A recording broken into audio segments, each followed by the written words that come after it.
ऐसे परमात्मा के प्रेम में लीन होना और ऐसे परमात्मा के रस में डूब जाना, ये हम कैसे कर सकते हैं? तो हमें सिर्फ इनको देखना नहीं है, थोड़ी प्रेरणा ये भी लेनी है कि ये ऐसे कैसे बनते हैं। शंकर जी को आपने दिखाया है कैसे तपस्वी स्वरूप हैं, और श्री कृष्ण जी कैसे हैं? श्री कृष्ण जिनके अंदर दिव्य गुण है ना, 16 कला संपूर्ण, और ये सतयुग के पहले, सतयुग में आने वाली पहली आत्मा है। सतयुग में सबसे पहले यही आते हैं। और शंकर जो है ये कौन है? ये शंकर वर्तमान समय का प्रतीक है। जब हम अपने जीवन में अपनी बुराइयों पे जीत प्राप्त करने के लिए तपस्या करते हैं तो हमारा ये स्वरूप है। तो इसलिए परमात्मा भी हमें ये संदेश देना चाहते हैं कि हमें इनके गुण को, हाँ, और ये कौन है? देखिए, ये इनके भी पिता हैं, भोलेनाथ शिव बाबा। कौन कौन जानता है इनको? कौन कौन जानता है? कोई जानता है कि नहीं जानते? भोलेनाथ शिव बाबा को नहीं जानते हैं आप लोग?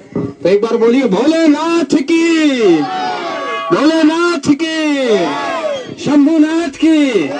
आप लोग जय जय बोल रहे हैं, इसलिए आपको तो पता है ना, ये दोनों के पिता हैं, ये दोनों को रचने वाले हैं।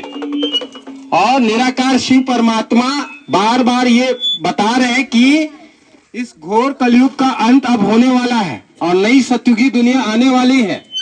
और नई सतयुगी दुनिया में कौन होगा? ये होंगे श्री कृष्ण जी। और घोर कलयुगी दुनिया जाने वाली है। अब सब कोई जान रहे हैं इस दुनिया में क्या कुछ नहीं हो रहा है ना। पाप बढ़ गया, भ्रष्टाचार बढ़ गया है, आत्माएं दुखी हो गई है, परेशान हो गई है। गांव गांव में क्या है? अशांति है। लेकिन आप चाहते हैं कि आपका गांव क्या बन जाए? गोकुल गांव बन जाए। कौन कौन चाहता है कि मेरा गांव गोकुल गांव बने? सब चाहते हैं ना। सब चाहते हैं कि राम राज्य आए, है ना, अच्छाई की स्थापना हो, दुख समाप्त हो, बुराइयां समाप्त हो। तो ये सिर्फ सोचने से नहीं होगा प्यारे ग्रामवासियों। जैसे भूख भूख कहने से भूख नहीं मिटती है, आपको भोजन बनाना पड़ेगा। राम राम कहने से राम राज्य कभी नहीं आएगा। आपको क्या करना पड़ेगा? आपको आज हर माँ चाहती कि मेरा बेटा श्री कृष्ण के समान हो। हर माँ की तमन्ना होती है, हर बच्चे की एक ये तमन्ना होती है कि मैं बड़ा होकर के किसके समान बनूं? राम और कृष्ण की तरह बनूं। तो ये बनने के लिए हमें क्या करना होगा? परमात्मा को याद करना होगा। किसको याद करना होगा? इनको याद करना होगा आपको, क्योंकि ये सबका निर्माण करने वाले हैं। और ये सबका निर्माण करते हैं, ये इंसान को देवी देवताओं जैसे बनाते हैं। कहते हैं नर ऐसी करनी करे कि नारायण बन जाए, और नारी ऐसी करनी करे कि श्री लक्ष्मी, दुर्गा और सरस्वती बन जाए।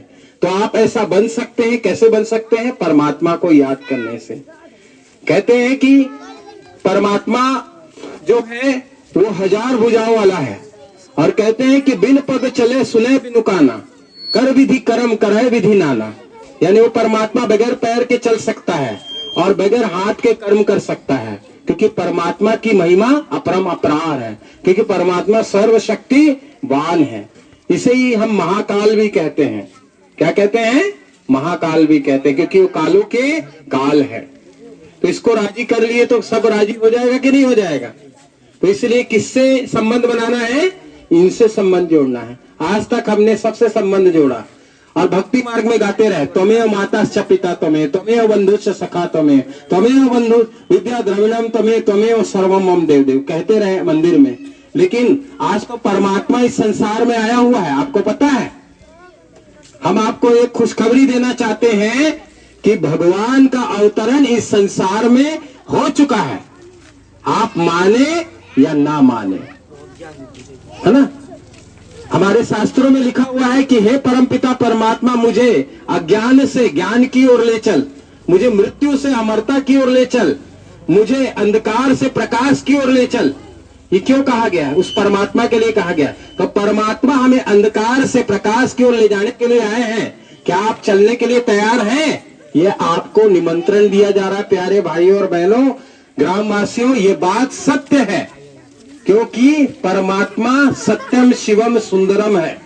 अब परमात्मा इस संसार में आ चुका है, आ चुका है, आ चुका है। यदि अगर आप इसके बारे में और जानकारी प्राप्त करना चाहते हैं, है ना, तो आप ब्रह्मा कुमारी ईश्वरी विश्वविद्यालय में आकर के 7 दिन का कोर्स करिए। 7 दिन का कोर्स करने से, राजयोग मेडिटेशन करने से आपको पता चलेगा कि परमात्मा कौन है, उसका स्वरूप क्या है, और परमात्मा को याद करने से कैसे हम अपने दुखों से, चिंताओं से, मानसिक बीमारियों से, शारीरिक कष्ट से, मानसिक कष्ट से, दुख से, विपदा से, है ना, कला कलेश, जो आज घर घर में जो कला कलेश फैला हुआ है, दुख फैला हुआ है समाज में, उससे आप बाहर आ सकते हैं। अपने बच्चों को आप लायक बना सकते हैं। आज छोटे छोटे बच्चे क्या कर रहे हैं? नशा कर रहे हैं, दुनिया भर का एडिक्शन है, व्यसन है, बुराइयों से लिप्त होते जा रहे हैं, बड़े भी लिप्त होते जा रहे हैं। कारण क्या है? क्योंकि अज्ञानता है हमारे अंदर, हम सत्यता को नहीं पहचान रहे। और बाद में आपको ये ना कहा जाए कि जब ज्ञान बंट रहा था तो क्या कर रहे थे। कहीं ये ना हो जाए कि भविष्य में आपको जब ये पूछा जाए ज्ञान बंट रहा था और सत्य बताया जा रहा था तो आप क्या कर रहे थे? सो रहे थे। तो ये हमें पछतावा नहीं होना चाहिए। इसलिए परमपिता परमात्मा की आवाज को सुनिए, समय की आवाज को सुनिए, और परमात्मा इस संसार में आकर के विश्व का परिवर्तन कर रहा है। अब वो दिन दूर नहीं जब एक घोर कलयुग चला जाएगा और नई सतयुगी दुनिया आ जाएगी। अरे कहावत है, तुलसीदास जी ने कहा है कि रामचंद्र कहे गए सिया से ऐसा कलयुग आएगा, कौवा चुगेगा दाना दुनकर, हंस चुगेगा दाना दुनकर और कौवा मोती खाएगा।